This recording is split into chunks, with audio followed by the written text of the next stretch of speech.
Hi, third grade. Miss Fidazzo here, and this week in grammar, we are going to review comparative and superlatives.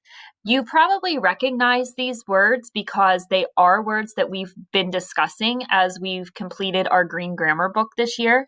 But this week, we're really going to dive in and make sure that we understand what a comparative and superlative is.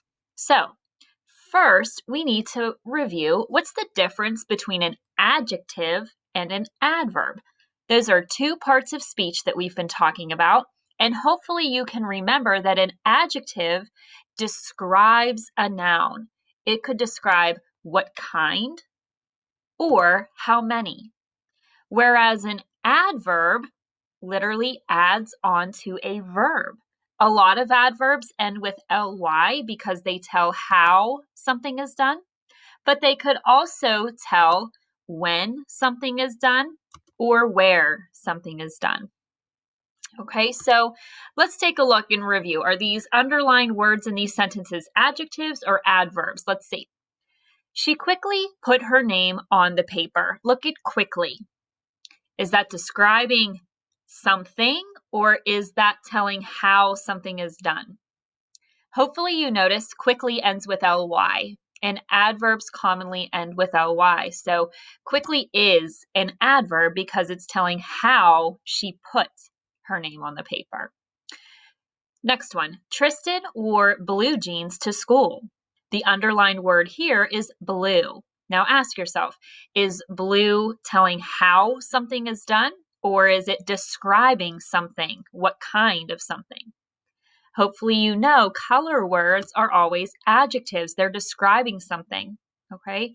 Number 3, I live in an old house on Market Street. Old is our key word here. Is that an adjective or an adverb? Right, hopefully you said adjective because it's describing what kind of house. And lastly, run upstairs and grab your jacket. Upstairs, is that describing what kind?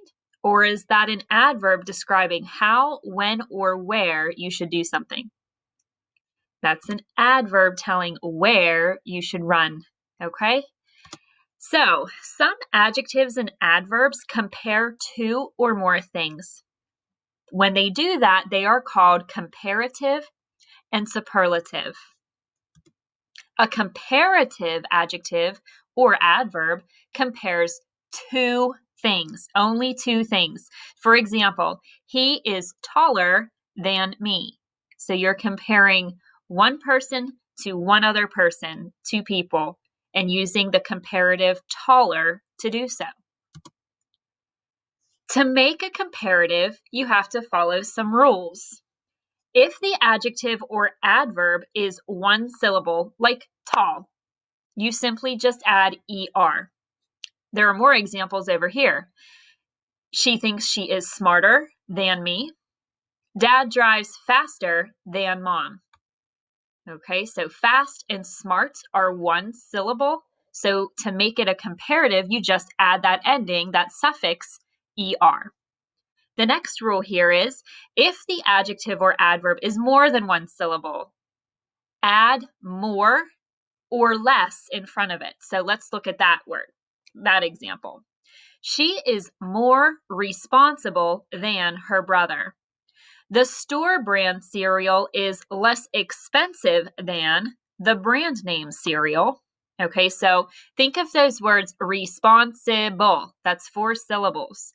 Expensive, that's 3 syllables. So it doesn't sound right and it doesn't make sense to say she is responsibler, okay?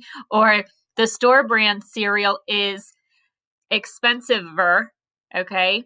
So that's when you have to use more or less in front of it to compare two things. And the last rule that they want you to be aware of is if the adjective or adverb ends with the letter Y, you have to drop the Y and add IER, not just ER. So think of the word happy, lazy, heavy. Okay, so the cat is lazier than the dog. Drop the Y and add IER. My suitcase is heavier than my backpack. Okay. What word always comes after the comparative?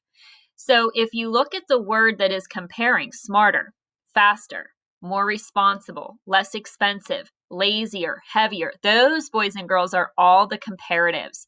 What word comes after each one every single time? When you're comparing two things, what key words you have to put after? Hopefully you see it. Than, T-H-A-N. All right. Just like when you're in math comparing two numbers, it could be less than or greater than. Okay.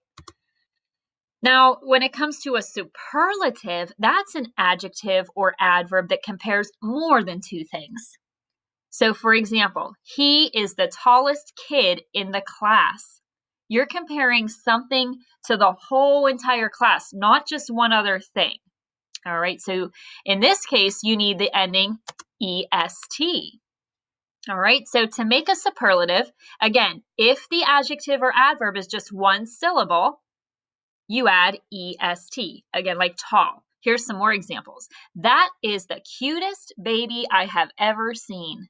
Okay, cute is one syllable, so they just have the ending est there. Yesterday was the coldest day this year. So same thing, one syllable, add est.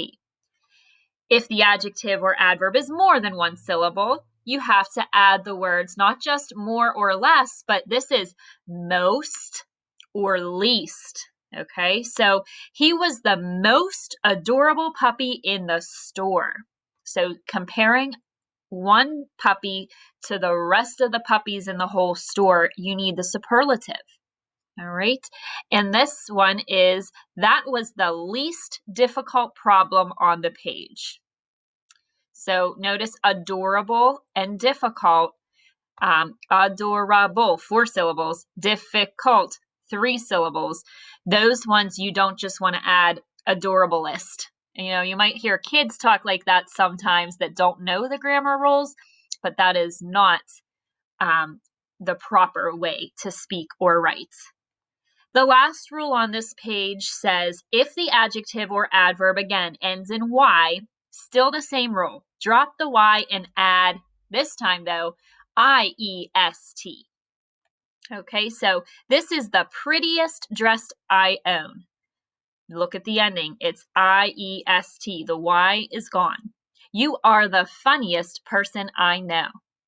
And they want you to make a notice here, an observation here. What word always comes before the superlative?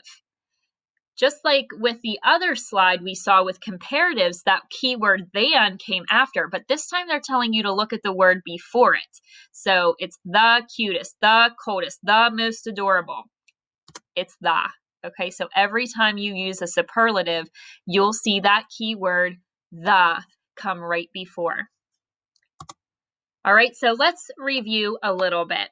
When you're comparing two things only, you're using the comparative. You're using ER on the ending as your suffix if it's a one syllable, like faster than, okay? If it's more than one syllable, you're gonna add the word more or less in front of it. Let's look at an example. More or less helpful than. And if it ends in a Y, you're going to drop the Y and add IER. Happier than. And again, comparatives are always followed by that keyword than. All right, superlatives that we just went over, that's when you're comparing many things, more than just two things. So you would want to add, if it's a one syllable adjective or adverb, add that EST ending, like the fastest. Or if it's more than one syllable, the most or the least helpful. And if it ends in Y, drop the Y and add IEST, like the happiest. Okay, and notice again, for superlatives, that keyword the comes before each one. All right, let's get to it and just practice some here. That was the blank cake ever. Okay, well, I see that keyword the, so that should start to tell us, okay, we need to use the superlative here. Do we say deliciousest? No, it's more than one syllable, so we have to say it was the more delicious cake ever? No, it was the most delicious cake ever. Okay, and again, I underline that keyword the to tell my brain to use the superlative there. We are blank today than tomorrow.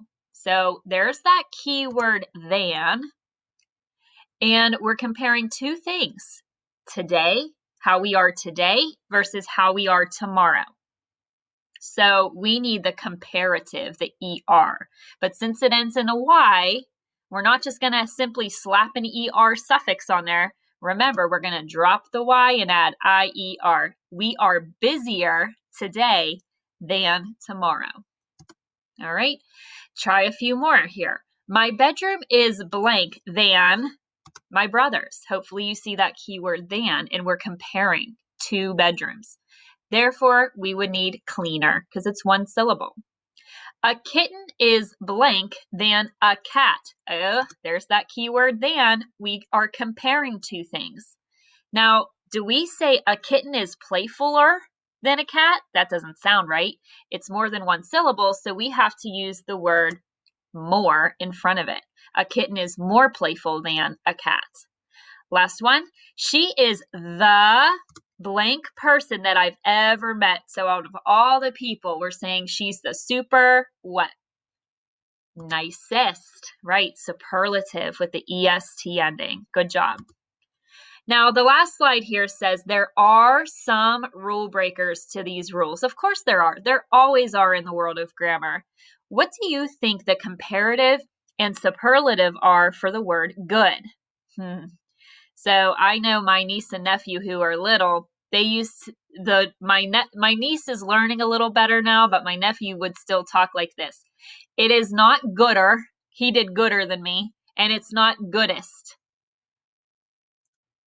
You should be thinking as third graders, hopefully, that better is the comparative and the superlative is best. Okay, thank you so much for joining me today. We will be working on comparative and superlatives all this week, and hopefully when you see it now in your green grammar book, you'll be able to more confidently tackle those questions. Have a great day.